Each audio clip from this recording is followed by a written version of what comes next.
The song you're faintly hearing in the background is from the game Crypt of the Necrodancer. If this was a VOD on Twitch, you wouldn't be hearing anything right now, because this and the next 30 minutes, assuming this video goes that long, would be muted. But why? Not because the Necrodancer devs don't want their music being streamed as part of the game, and not because Danny Baranowski, the game's composer, it's not because he doesn't want the music from the game being streamed as, again, part of the gameplay, but because Twitch's new policy and partnership with content registry system Audible Magic is falsely flagging that music from the game as something that already exists in their database and muting Twitch VODs with it. A VOD being the stream footage which is archived when a stream ends. Welcome to abject failure.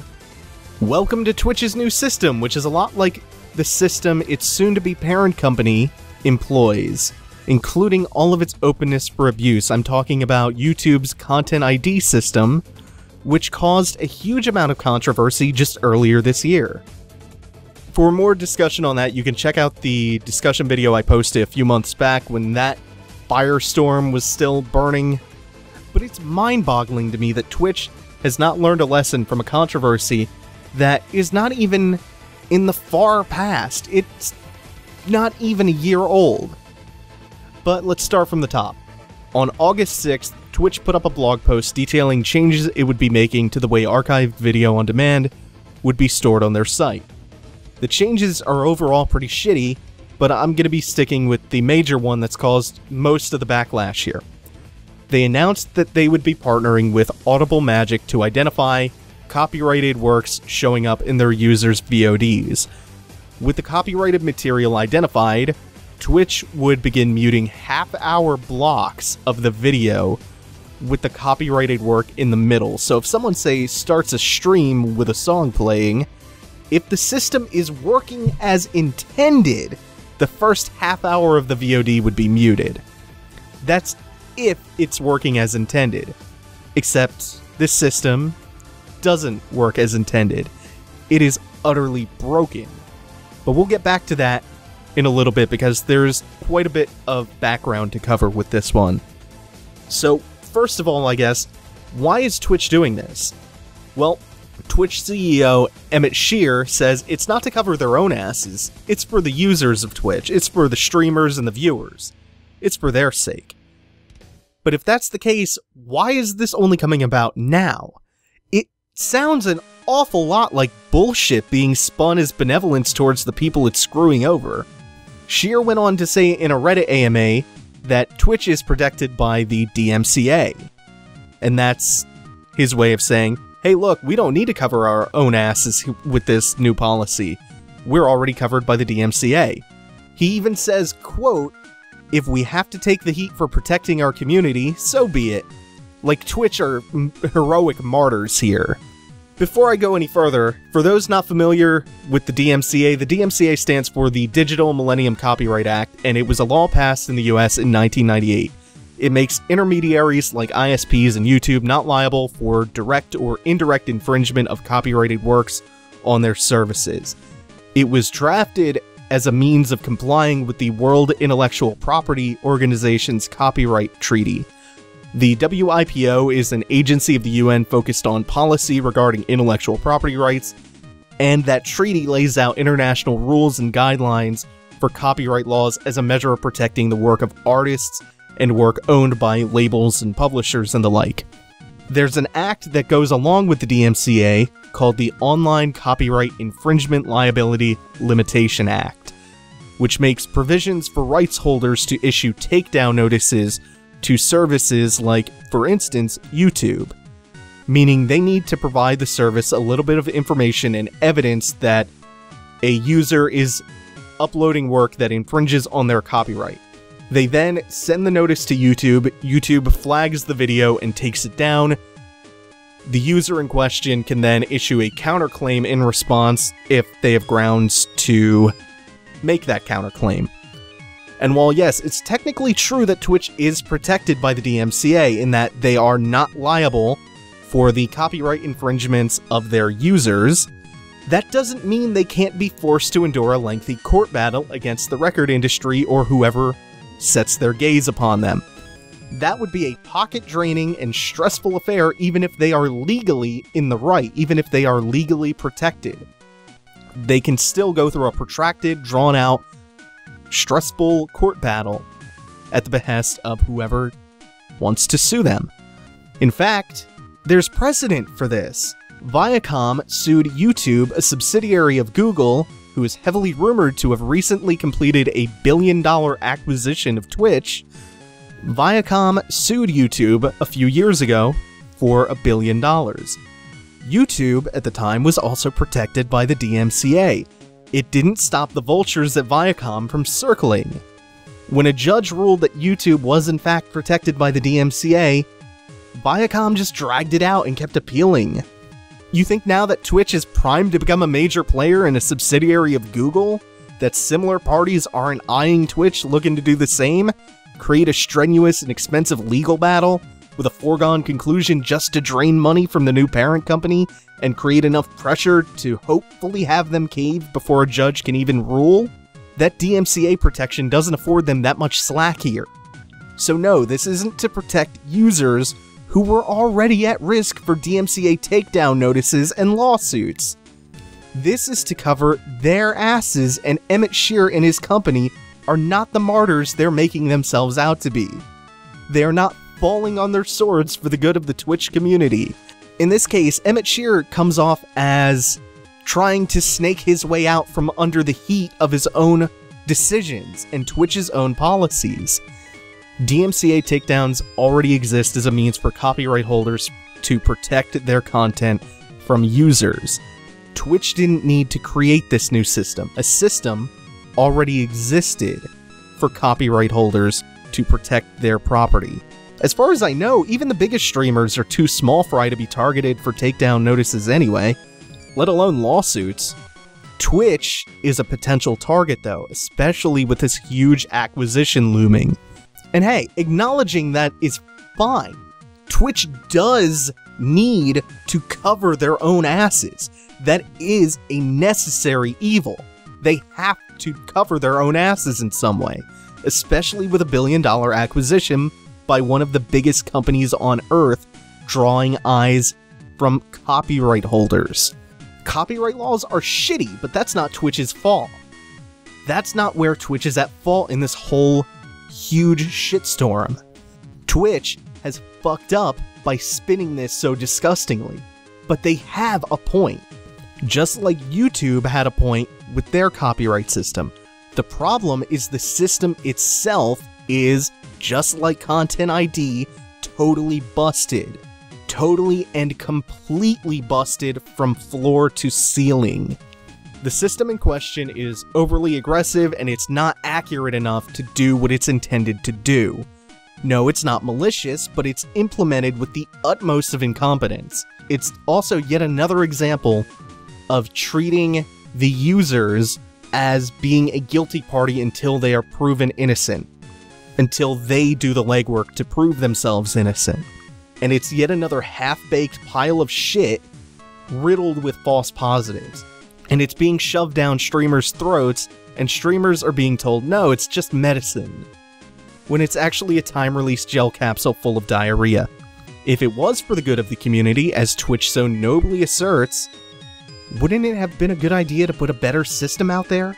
One that doesn't put the burden of proof on the accused, one that doesn't mute 30-minute lengths of video for 3-minute song infringements, one that doesn't spit out false positives left and right, one that fucking works? It's not only not for your benefit as a streamer, it's broken to such an extent that it does more harm than it will ever do good. It is unacceptable how awful this system is. To give you an idea of what makes this so awful, you can get 30-minute chunks or multiple 30-minute chunks of a VOD muted for shit that has nothing to do with playing copyrighted music, nothing to do with infringing on a copyright. Hell, if you have the rights to play copyrighted music, you will still have issues with this system. You will still be treated as guilty until you do the legwork to prove yourself innocent.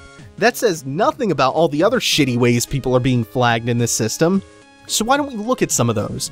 Grand Theft Auto streams using the in-game radio which plays licensed music. That kind of seems like a gray area. That will get you flagged. But even if you turn off the in-game radio, or if you put it on a chat station with no music playing, it'll still get flagged. Want to stream Rock Band or Rocksmith? Forget that, because remember, Twitch is a video game streaming site where now music found within the game can get your VODs flagged. Forget Rock Band or Rocksmith. That is apparently streaming poison. But wait, it's not just licensed music, it's game music and game sounds too. Somebody was streaming Doom, and their entire VOD for their Doom stream was muted. The same thing is happening with a lot of League of Legends streams. There are reports of this happening with someone streaming The Last of Us multiplayer. With no licensed music, nothing playing in the background, no microphone, just the in-game audio. Games aren't even the extent of it. One of Twitch's own shows, one of their live shows got flagged. And just in case you somehow think this is all working as intended, I started this video talking about Crypt of the Necrodancer.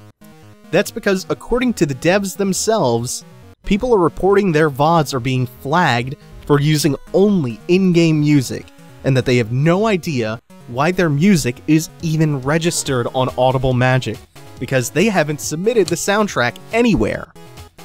Danny Baranowski, the game's composer, told Polygon that Audible Magic is misidentifying the game's music as someone else's. Furthermore, he couldn't find out whose it was being misidentified as.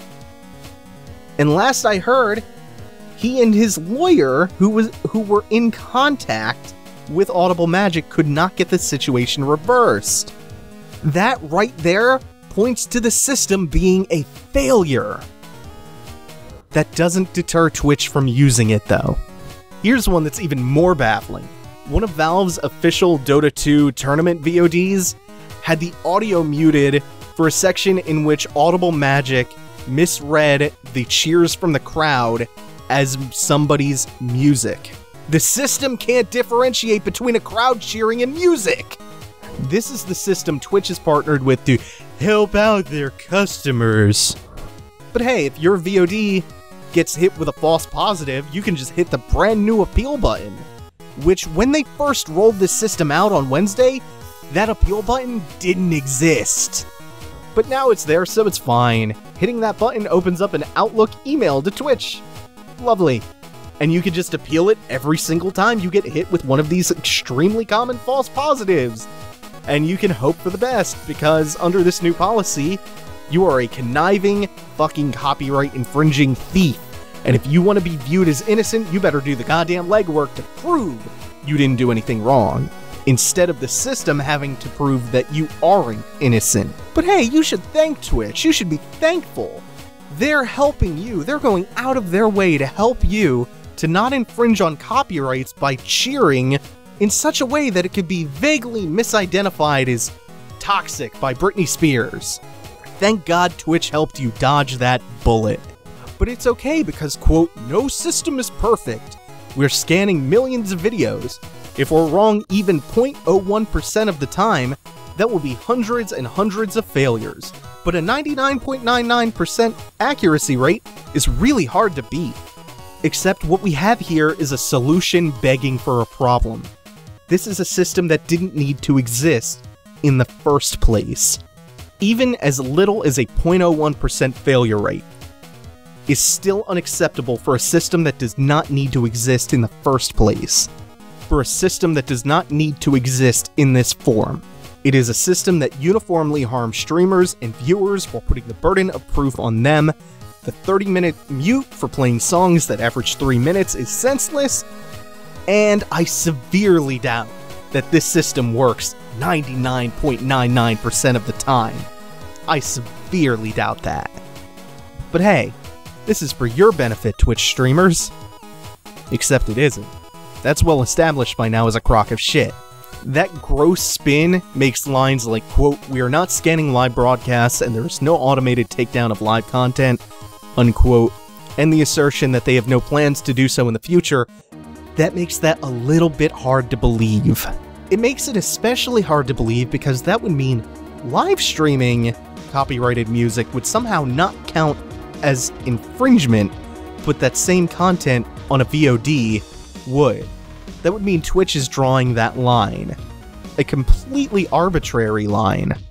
I'm gonna be a bit pessimistic here, but if I had to guess, I would say live content flagging will be implemented as soon as they acquire the technology to pull that off. 99.99% accurate or not. So we've established the situation is pretty shitty right now. What can we do about it? Well, personally, I would start by emailing and tweeting at Twitch employees and leaving feedback with them. I'll provide email addresses and Twitter handles in the description. Let's be clear.